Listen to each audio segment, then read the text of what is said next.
Good morning, good morning, good morning. Welcome to the Balm TV with Dr. Tanoa Hampton. I am Dr. Tanoa Hampton. What a wonderful Monday morning it is. Wake up, wake up, wake up. Wake up, wake up, wake up. It is a glorious Monday morning. Welcome to the Balm TV with Dr. Tanoa Hampton. I am Dr. Tanoa Hampton, and Happy New Year to everyone. I know didn't come on for the new year. It was my birthday, and I decided to rest and just take a little time for me. So I hope you give me that grace and forgive me for not coming on. But good morning. Go ahead and let me know where you're viewing me from. Let me know that you're here. I want to interact with you. I want to have conversations with you. Go ahead and do that thing that social media land ask us to do and allow us to do. It allows us to like and share and encourage someone this morning. So I want you to go ahead and do that for me. Go ahead and like and share, because it is a glorious Monday morning. My God. Whew. It's been a new year, y'all, and I am so grateful for God, because He is not only taking care of me, He's taking care of my family. He's giving me guidance. He's giving me strength, and He's giving me a reminder that He is still a sovereign God. Can you say that with me? He is still a sovereign God. And if I be honest with you, I probably could tell you that up until this past weekend, I really didn't even know what that word truly meant. I heard people say it in church. I've heard people quote it. I've heard people talk about it. But what I can tell you for certain and for sure is I don't know that I always understood what the term sovereign meant. Am I alone?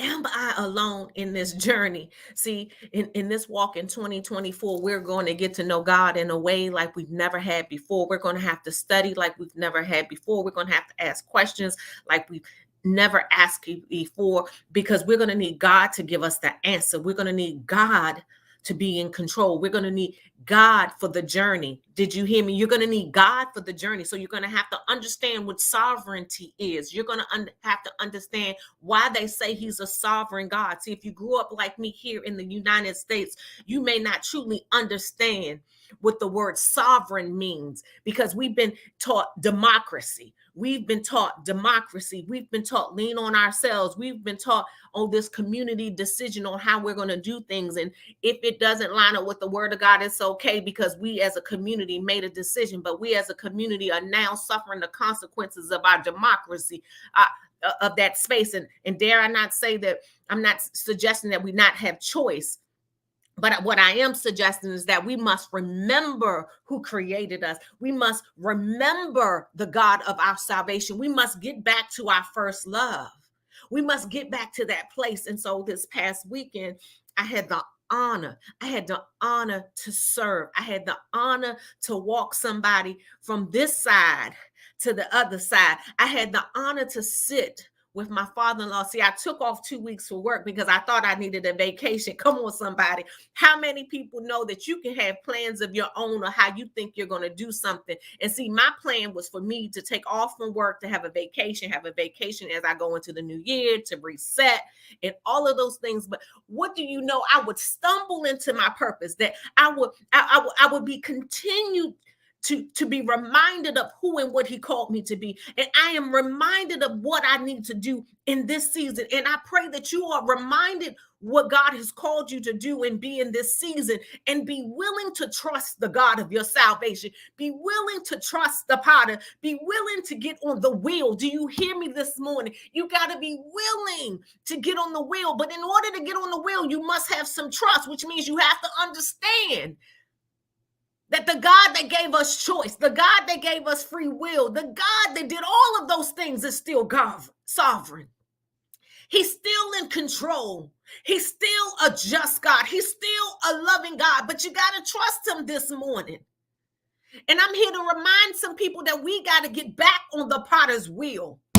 We got to get back in position. We got to be back in that place where we can be moldable, where we can be pliable, where God can do what he desires to do in our life so we can accomplish the things that we want to accomplish. See, some of us are looking for riches, and some of us are looking for fame, and some of us are looking for achievement, and not that any of those things are wrong.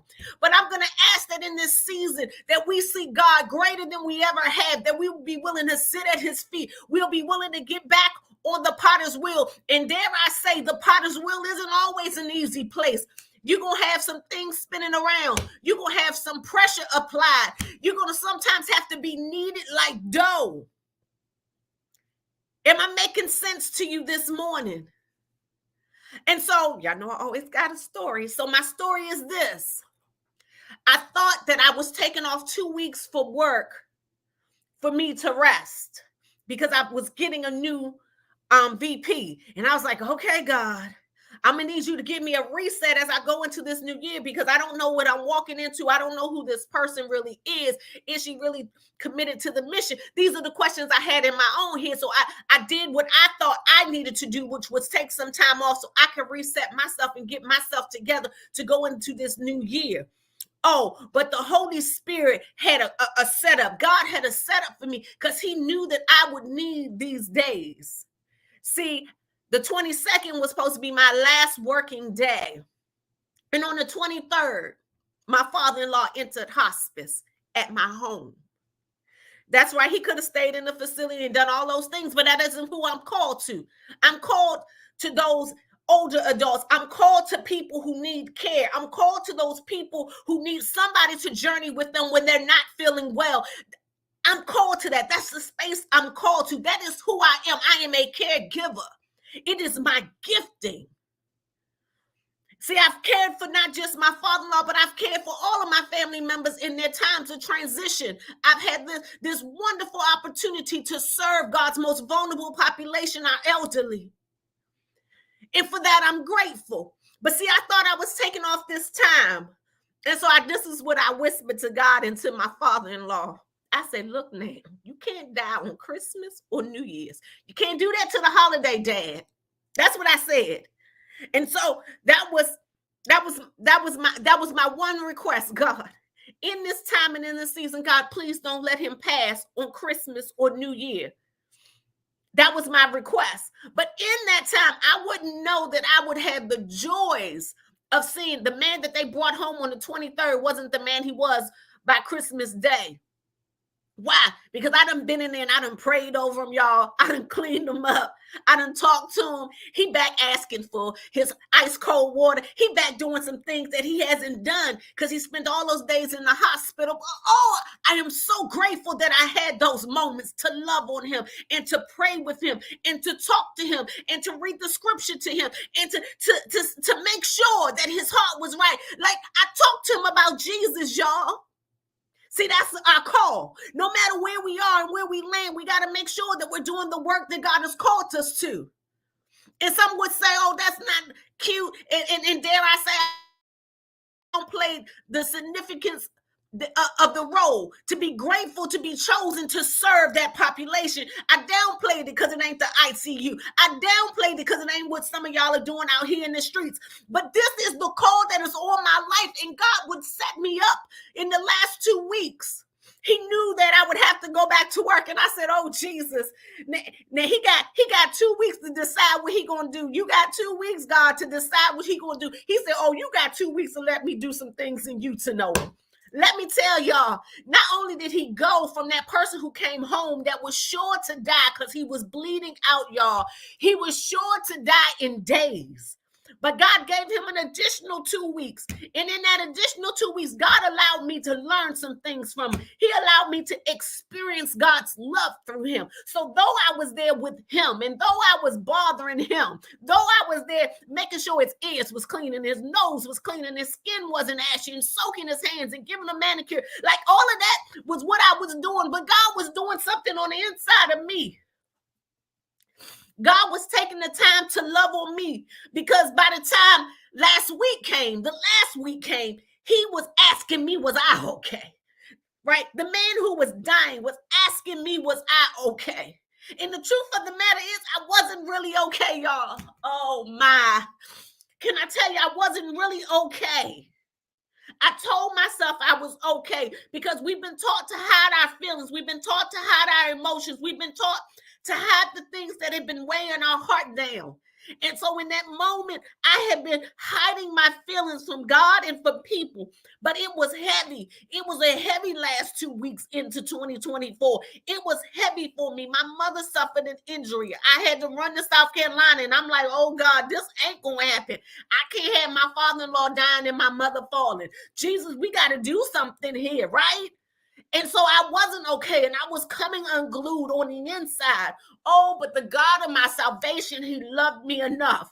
See, that man who was laying in the bed who was dying, he had finished his race. He had gone the last mile of his journey. God reminded me he was the same man for the last 18 years that I've been married to my husband. Every time I've been sick, every time I've been in a hospital, every time I had to have a procedure done. Let me tell you who beat my husband to the hospital on many occasions. When I was in the area where he was, he would beat my husband to the hospital. And when I would wake up from my procedure, he would be one of the first people I would see. And see, I give God the glory for that because God reminded me he had been keeping me. He had been keeping me. And this man that now I had the honor to serve in his last week. Because see, before that, I've been busy at work. I've been doing this thing called work, and I've been taking care of other people's loved one. But in this 2 weeks that I thought I was going to rest, God used it as a time for me to experience his unconditional love and remind me that even the stories that you may have known and heard about people and the things that you may hear, that God is such a sovereign God. He's an all-powerful God. He holds all authority in his hand. And let you know what he can do. He can change your story. See, because I don't know what Big Herm's story all was. I know what I heard, but let me tell you, what I know his final days was how God used him, how he took that marred piece of clay, how he took that marred human being, and he used that marred human being, and he put him back on his wheel, even in his last days, and he allowed him to pour out love into me like never before. See, I felt the love of God this past week through him. Yeah, y'all love me. My mama loved me. I get all of that. But God did something for me in my moment that I needed, that only he could do. So I need y'all to understand that God is sovereign. Because that's what it took me. Because I was like, okay, like, God, what are you saying about this potter's wheel? And we want change in 2024 and the things that he's going to do. And he showed me how he's been such a sovereign God. He's always been sovereign. He continues to be sovereign. Good morning to everybody I haven't spoken to. I'm sorry this morning that I haven't. Good morning, Mommy. Good morning, Lady J. Good morning, Sunita. Sheila Gaskin. Good morning, Sharon Carson. Good morning. Good morning, y'all. Good morning. Let me tell y'all, just good morning. Good morning. Because I'm here to remind you this morning that we serve a sovereign God. And so are you like me who didn't understand the word sovereign? See, it has so many different connotations, but in its generic form, it denotes supreme power or authority. Supreme power or authority, because I had to look it up. I was like, we keep using this word. I hear people singing it, Chandler Moore, they sing it, but God, I don't understand how to apply it to me. And so when I think about that supreme power, I was like, I need more understanding than that, because how does that relate to this relationship I have with him? How does it relate to the story of the potter? And we're gonna get there, because I'm gonna read for you Jeremiah 18, 1 through 10, and I'm gonna read it. Sorry, I'm gonna read it, right? Because it's in hearing the word, right? And so when we think about sovereignty from the context of a nation, in the US, we don't kind of operate in that space, right? We operate from a place of democracy. We were a group of people who left from under kingdom rulership. So we're a kingdom though, right? We're kingdom people. So we got to understand sovereignty. And so in this in the sense of sovereignty from a nation's perspective, the nation had full rule and power to govern itself without any interference from outside sources, right? That's how it is in the natural when it comes to nations. And so England was once like that, right? It didn't have any influence. The king and queen did what they wanted to do, and nobody and no one could tell them what to do. Here in the United States, right? We said, oh, they came here, they was like, no, I don't want to do that. We're not going to do that because somehow there isn't justice in there. But let's talk about it. Then there's a personal sovereignty, right?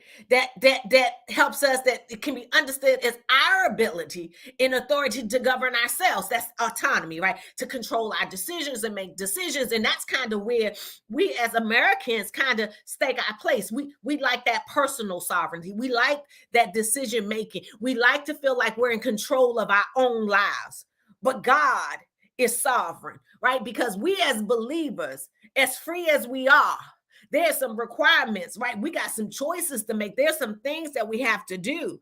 And so in our Christian faith, as believers, right, we understand that God is the supreme power. He holds the power. He has the absolute right and power to govern each and every one of us because he created us. Did you hear me? God has the rights and the power to govern everything that he created. And he created all of us according to his divine will and his plan. So I asked, you saw the title, this is Sovereignty Unveiled. What has God said to you? What is he giving you to do? What has he designed you for? Right? What power have you kind of relinquished to him? Because, right, we've been operating in this personal sovereignty, the right to make my own decision. He gave us free will, and we like that because that's comfortable. But what does it feel like to truly surrender to the God that has all power because he created you? And I had to ask myself that question. Have I been fully surrendered? And so he took me to Jeremiah. Yep, I had my paper Bible for my husband who talked about me yesterday. I love my paper Bible because I need to touch it, right? So Jeremiah 18, we'll start with 1 through 4. This is the word that came to Jeremiah from the Lord. Go down to the potter's house, and there I will give you a message. He had a message ready and waiting for Jeremiah. And Jeremiah had to get to that place. And God has a message for you all. And you got to get to the place that he's told you to go. Did you hear me? You got to get to the place. But you also got to be willing to sit long enough to hear God say, hey, go. And some of us haven't been sitting long enough to hear what God has told us to go. But he gave very specific instructions to Jeremiah. He says, go down to the potter's house and I will give you a message. He told him to go, which meant he already knew where the potter's house was. Some of you already know the place that God has called you to, but you have not gotten there to get the message from the Lord. You haven't gone to the house of the Lord to get the message that he's had prepared for you. You know he told you to go over there, but you haven't gone to the place. See, Jeremiah had to already know because he didn't give him the direction to the place. He told him to go down to the potter's house and there I will give you a message. So I went down to the potter's house and I saw him working at the wheel. Have you seen God working? Have you gotten to the place that he's called you to see him working? See, I had to get to the place in the last 2 weeks to see him working at the wheel. But the pot he was shaping from the clay was marred, and in his hand, So the potter formed it into another pot, shaping it as seemed best to him. My God. And really, that was as far as I had gotten. I was like, God, why am I stuck here? Because I've heard this story before. Many of you have heard this story before, and we've talked about it, and we talked about, yes, mold me, shape me. But do you really know what that means? See, do you know who the players are in this? this metaphor, in this story, in this message that God gave to Jeremiah, in those very first four verses, the potter we know is God, who's sovereign, right? He is the someone who not just holds the skill, but he holds the vision.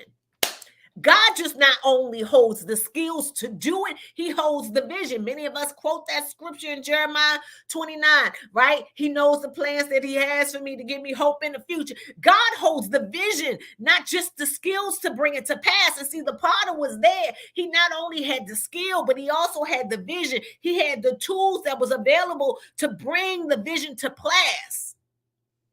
He knew what the clay was to become. He knew what Dr. Tanoa Hampton was to become. He knew what was going to shape me. He knew what was going to mold me. See, from the time I was 15, he's been shaping me and molding me into this caregiver.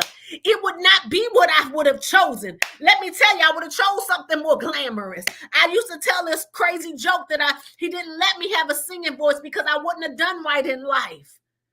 But here, let me let you know, he gave me a humble profession. He said, nope, you're going to go sit, you're going to clean, you're going to take care, you're going to be my hands and feet in the earth. And when I'm marred, when I'm flawed, when I'm not cooperating, because see, right, what we know about what happened here was that the clay was on the wheel. Who is the clay? Who is the clay? We are the clay. We are the clay. And what do we know about the properties of clay? It's pliable. It's moldable. It's like that old crazy Play-Doh that I don't let in my house for my grandchildren, right? And in the hands of the potter, it can become just about anything, right? It symbolizes that we have to be malleable in God's hand. Our capacity to be shaped according to his will. Did y'all hear me? We got to be willing to be shaped according to his will. So you got to be moldable, which means sometimes he going to press. And the press is shaping. It's getting out the wrinkle. Oh, sometimes the press is revealing that there's a pebble, there's a stone that's in the clay that will mar it. Yes, Sheila, I'm asking Jesus to shape me in 2024. Shape me, mold me, create in me the vision that you have for me. So, and mind you, y'all know the wheel is spinning, right? And sometimes it feels like life is spinning. Sometimes it almost feels like it's spinning out of control. And if the hands of the potter isn't on the clay, have y'all seen it? It will spin out of control. It will fall off the wheel. It'll be tilted to the side. Oh, but life is going to spin. Better yet, it's necessary. The world is going around even now if you don't realize it. But what we know is that in the hands of the potter, in the hands of the almighty sovereign God, the God that holds all power, the God that holds all authority, the God who holds the vision, the God who decided that you were worthy to be here, that was chosen for this very assignment. Because what we know, in those days, those vessels that the potters created, right? Those vessels, they all had unique uses. They were created with a specific purpose. So some of them had spouts and some of them were used as bowls. Some had handles. Some was used to hold oil. Some were used to hold plants, right?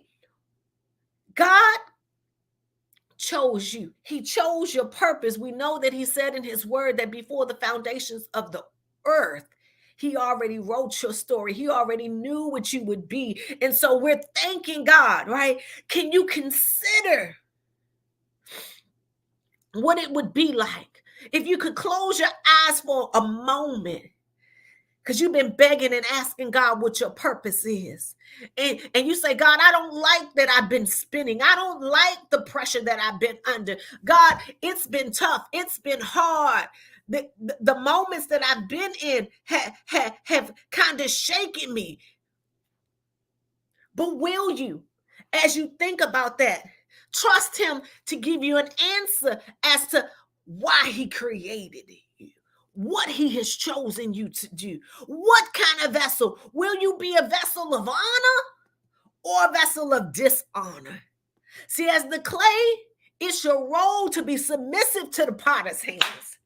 As the clay, it is your role, it is your responsibility to be submissive to the potter's hands. Will you be submissive? Will you surrender to his will? Will you trust that the potter knows best?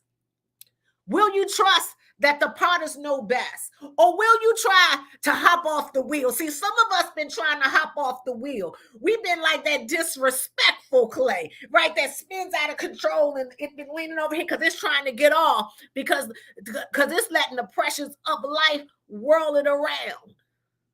It has the enemy telling it what to do. But what we know that God says in his word, he reminded us in Romans. Get it. Romans 9. Sorry, y'all. Gotta flip the pages. 20 and 21, it says this. But who are you, a human being, to talk back to your God? Shall what is formed say to the one who formed it, why did you make me like this? Does not the potter have the right to make out of the same lump of clay some pottery for special purposes and some for common use? Come on, y'all. Who do you think you are? Tanoa Hampton, who do you think you are to tell God that he ain't good enough, that what he made you for, it ain't pretty, it ain't sexy, it ain't what's popular? How dare you say that to God? How dare you tell the creator with all power and authority? Because don't get it twisted. God can choose at any moment to exercise his power, but he is such a loving and he's such a just God. He gives you the ability to choose. He gives you the ability to comply. He gives you the time and the opportunity to get yourself together.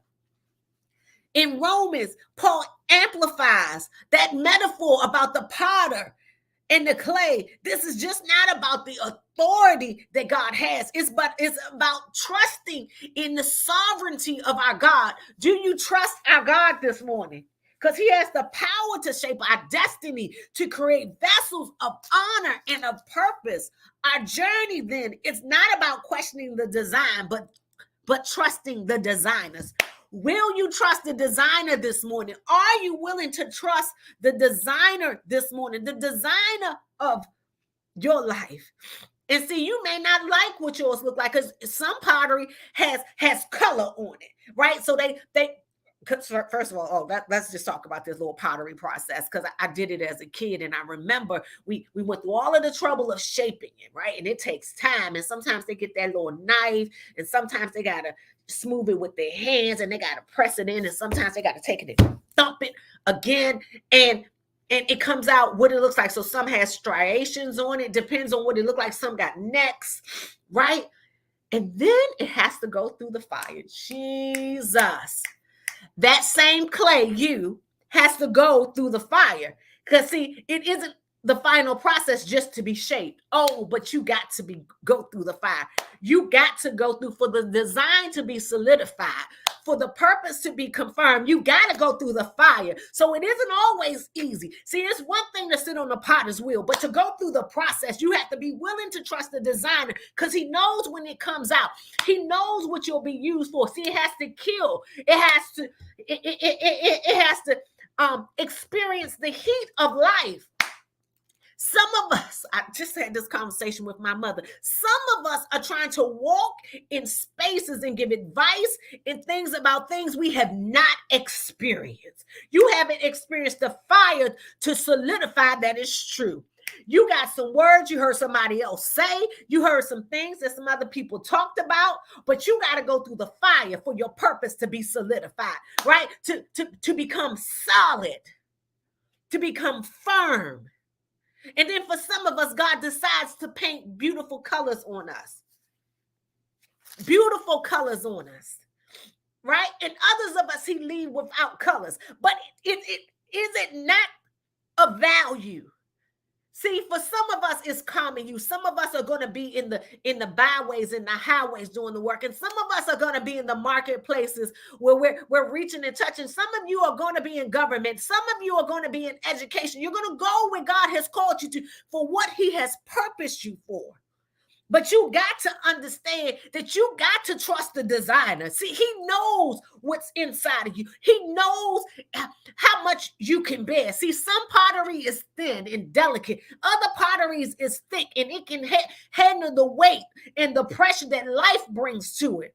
And others may not. And if you continue to question the designer and insist and being in places that he didn't call you to, some of us experience breaking. Did you hear me? A breaking. But God is such a loving God. Stay on the wheel. Choose to stay where the designer has you at. He's molding you in this season. Don't despise the things that he tells you to do. It may not be popular. It may not feel easy. You may feel like you're doing what God called you to do, but you haven't sat long enough to discern what he's called you to do. That's right, Sunita, discernment. Some of us haven't sat long enough. We haven't stayed on the wheel long enough. We've hopped off. We got the first iteration and we was like, yeah, that's good. Come on, God, get me up off of here. I need to get up out of here. I need to get off this spinning. I need to get off this wheel. I need relief from this. And you've been begging and you've been crying. But this morning I'm asking you to trust the sovereignty of God, the power and the authority that he has, right? The fact that he knows. See, he's not like our human kings and he's not like our human queens. He's not like our own personal decision making. He is the God that knows all and he sees all and he loves you. So I'm going to ask, how would you respond? How will you respond this year while you're on this wheel? Y'all done made your New Year's resolution. You started your exercise program, your meal plan. There's churches who are fasting and all of that. But I'm asking you this morning, how would you respond to the God, to the sovereign God, the God that is all knowing, the God that's all seeing, the God that has designed you? And he is saying in this season, some of us have to get back on the wheel. Some of us have to stay there long enough, like the clay in the potter's hand. Will you surrender and trust the process? Will you surrender and trust the process? Because see, we are called to yield to his shaping. You and I, we're called to yield to his shaping. So if he got to put a neck on it, let him put a neck on it. If he got to run the knife that creates those ridges, let him do it. If he has to carve out special pieces, remove the chips, because some of us still got some stony spaces in our heart. I'm not talking about y'all. I'm talking about me. There were some stony places that this past year, because while he was working, some dust kicked up, right? And some of it got impaled into the clay, my clay. And so I'm asking God to transform me into his image. I'm asking him to shape me for his purpose. I'm asking him to align me so that I don't wobble and fall, that I will stay long enough to be shaped in his hand. And if I be marred in any way, let it be corrected in the hands of the Father so that I become a work of art, that you become a work of art reflecting his glory. See, some of us need what we think as an imperfection is perfect in God's sight. Perfect in his sight. So will you let him perfect you? Will you let him perfect you this morning? Will you surrender to the God of your salvation? Will you go back to your first love? Go back to that place that when we first met him, God, not my will, but your will be done. You stayed in his face. You said, mold me, shape me, make me what you want me to be. I don't want to be the same me anymore. Can we get back to that place of humble submission and surrender to the God of our salvation so that in 2024 that we come out perfect in him? Perfect for his use in the kingdom, for his use in this world, understanding that he is a sovereign God that has given us some decision making and some will. And know this, he will use you for his glory, rather it be for a good thing, or if you choose evil, he will even use it for a thing. Paula, yeah, we got to return back to our first love. Back to the one who's given us everything concerning this life. We got to get back to trusting him. So my question to you today is, will you trust the potter? Will you trust the potter this morning? Will you surrender to him? Will you allow him to mold you, to shape you, to make you into who and what he has predestined you to be? That's right. And that means for some of us, back on the potter's wheel. Some of us, it's more pressing, more shaping, more molding. But know this, God does all things well. He does all things well. And so while you're in the process of being made, understand that the pressure and even the reshaping is necessary for our spiritual growth. And it often involves challenges and change, but it's all integral to God's plan for us. And I'm just going to ask you to ask yourself as you go throughout today for your fasting and your praying time, are you yielding to the potter's touch? Are you yielding to the potter's touch? Will you yield to his design for your life, even when it requires or involves reshaping or undergoing trials? Are you trusting in his design? Are you trusting in his design? Yep, it's time for us to grow up. It's time for us to grow up. And so that means as we go through our daily routines, let us carry this image of being on the potter's wheel with us, reminding us to remain in a pliable state in the potter's hands, his loving hands, his loving hands, his gentle hands. So even while he's pressing, he's yet loving us. Even while he's yet molding, he's yet loving us. Because he corrects those that he loves. He corrects those that he loves. Hey, y'all, that's all I got for y'all this morning. I'm asking you to trust the sovereign God. This year, he's been molding me, even at the beginning of the year, even as I suffered the loss of my father-in-law. But that moment showed me, reminded me of how loving and how kind God is, and how God can use our lives, even at the end of our lives, to do miraculous things, to do things to help heal others. I don't know that my father-in-law understood how much he was healing his daughter-in-law and how much God would use that the last 2 weeks to love on me in a way that truly I just needed in that moment.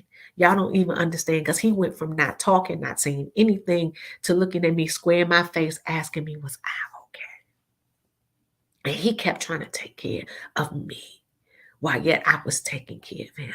And so, dare I say, we're never too old. It's never too late to surrender to God, to get back on the potter's wheel. If in fact you really want to know what your purpose is, it is to get in his presence, sit in that space where we're in his hands, where he molds us and he shapes us. And then sometimes he got to remake us.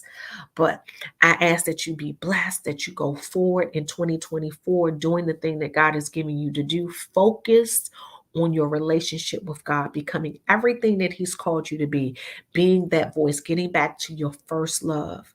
And when you were first in love, guess what you was doing? You was telling everybody about Jesus. And you was asking God to make you and shape you. And I'm asking you to get back to that place. I'm not saying that you don't love God anymore, but I'm saying that some of us have gotten away from those spaces. We feel like we've done. We're done. But right now, some of us need to get back on the wheel. Dare I say, many of us need to allow Him to continue to shape us. Some of us have to go through the fire to be killed. Kill those spirits that are unlike Him so that the purpose can be solidified, become solid in you, so that it will be fit for use in His kingdom. I love y'all. I say be blessed. Have an amazing week. This has been the Balm TV with Dr. Tanoa Hampton. I will see you again, same time next week here on the Balm TV with Dr. Tanoa Hampton. Be blessed. I love you all. Until we meet again. Have a great day.